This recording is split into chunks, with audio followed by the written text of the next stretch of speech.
I hope he'll come back and stay for days together so that he'll feel the real Naga touch of the Hornbill Festival. So if any question, be specific because he has to travel out to Agartala.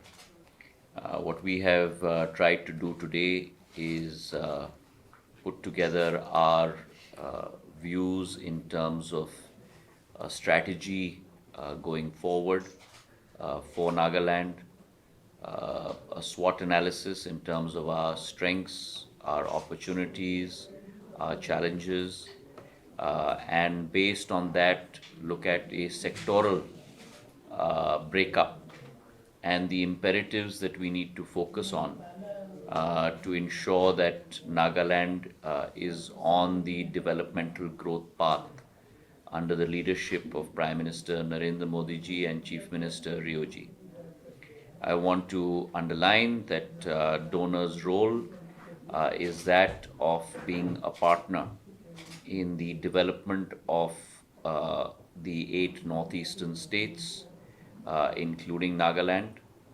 Nagaland has a very rich cultural heritage and history, economic growth state, and is completely in line with the Prime Minister's view that in the coming years, Purvottar, which is the Northeast, must be the growth engine of the Indian economy.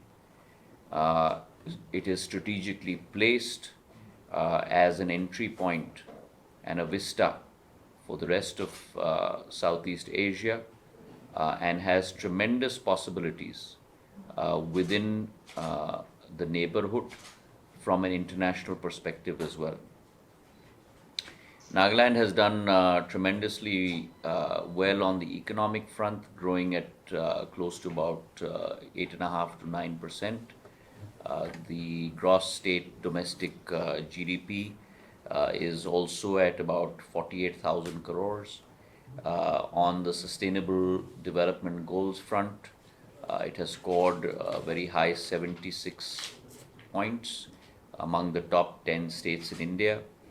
And along with that, the central government, as I mentioned, has worked in harmony along with Nagaland to bring about very clear developmental goals on every single front. On a tax devolution basis, the 10 years prior to Prime Minister Narendra Modi ji taking charge in the center, Nagaland received a total of 5,405 crores over 10 years, which means roughly 540 crores per year. In the 10 years following Prime Minister Narendra Modi's taking over as Prime Minister of India, Nagaland has received close to 37,000 crores. So that's a 7-time increase from roughly 540 crores to roughly 3,500 crores per year. This year, Nagaland alone has received 7,096 crores in terms of tax devolution. In terms of grant and aid from Government of India, in the earlier 10 years prior to Prime Minister Narendra Modi, Nagaland received 31,383 crores. In the 10 years during Prime Minister Narendra Modi's tenure as Prime Minister, Nagaland has received 64,768 crores, which means that it's double the amount prior to the earlier 10 years.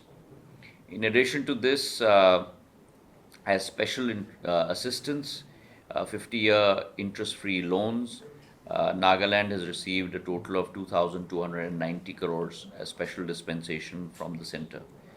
Nagaland's first medical college was inaugurated in October of 23. 863 kilometers worth of national highways have been constructed in Nagaland. 208 kilometers of national highway corridors with a tentative capital outlay of 2,709 crores have been approved for Nagaland. 470 rail flyovers and underbridges have been constructed. Nagaland has received its second station from a railway perspective in Shokuvi as a second railway station. Dimapur Airport was operationalized and additional air routes have been given under the center's Udan perspective. A multidisciplinary sports complex and women entrepreneurship facilitation center has been funded by the Government of India with a capital outlay of 172 crores. And under Pradhan Mantri Gramin Sadak Yojana, initially close to about 40 roads of about 550 kilometers had been approved. An additional 60 kilometers have been approved under PMGSY 3.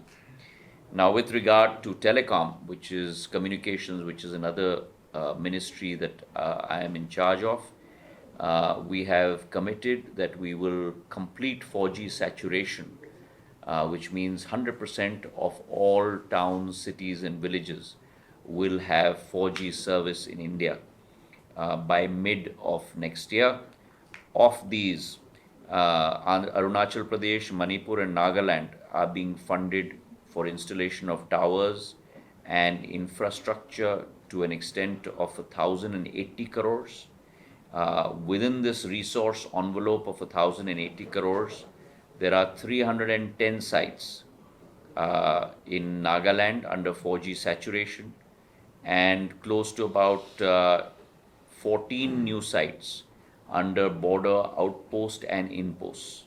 So that total takes us to 324 sites. Of these 324 sites, 199 sites as on date have been completed. The balance 121 sites will also be completed as soon as possible.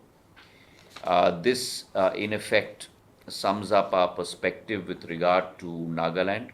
As Chief Minister Sahab has mentioned, our presentation over the last 2 hours, we've covered a wide array and range of topics, all the way from handicrafts to handlooms to silk to agriculture to palm oil to tourism to infrastructure to internet connectivity.